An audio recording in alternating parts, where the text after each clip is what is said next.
If a line intersects two concentric circles with center O at A, B, C and D, prove that AB is equal to CD। हमारे पास एक line है और वो intersect कर रही है ए point पर, बी पॉइंट पर, सी पॉइंट पर और डी पॉइंट पर, जहां पर हमारे पास टू कोसेंट्रिक सर्कल्स अवेलेबल है, मतलब जिनका सेंटर सेम है ओ। यहाँ पे आपको कंस्ट्रक्शन करना हुआ करता है, आप ओ से इस लाइन के ऊपर कंस्ट्रक्शन में परपेंडिकुलर करते हैं, like O M perpendicular to this line. तो ये आपको सबसे पहले तो जो प्रूव करना है, टू प्रूव सेक्शन में नोट डाउन कर लीजिएगा, which is A B is equal to C D. और कंस्ट्रक्शन सेक्शन में आपको यहां पर लिखना हुआ करता है कि O M is perpendicular to A D.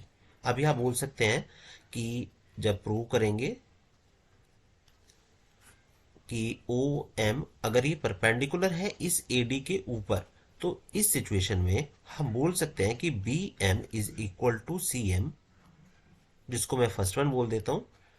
और साथ में मैं कह सकता हूं कि A M is equal to D M, इसको मैं सेकंड वन बोल देता हूं, लेकिन इसका रीजन देना जरूरी है कि हमने बी एम को सी एम के इक्वल बोला है। देखिए, किसी भी सर्कल में अगर आप कोई कोड देखते हैं और ये सेंटर से परपेंडिकुलर कंस्ट्रक्ट करते हैं या फिर होता है, तब आप क्या कहते हैं कि ये आपको कोड को टू इक्वल पार्ट्स में डिवाइड कर देता है।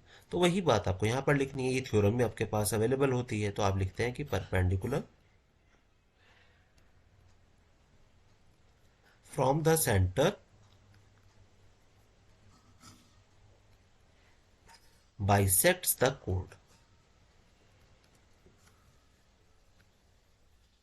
तो आपके पास जो इनर सर्कल था ना, वहां पे आप समझिए कि ये पॉइंट आपका बी है, ये पॉइंट आपका सी है और ये आपका एम है।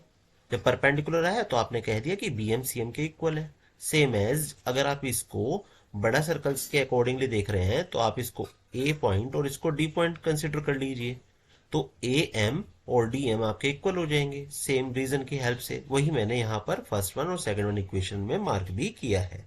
तो हम यहाँ पर करेंगे कि सब्ट्रैक्ट कर देते हैं, subtracting equation 1 from equation 2।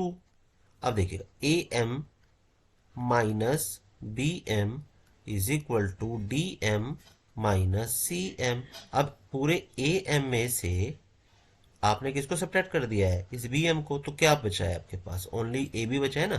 तो आप यहां पर नोट कर लीजिएगा, A B is equal to, similarly पूरा डीएम पार्ट है आपके पास यहां तक, और इसमें से आपने सब्ट्रैक्ट किया है ये सी एम वाला, तो आपके पास क्या बचा है, सी डी।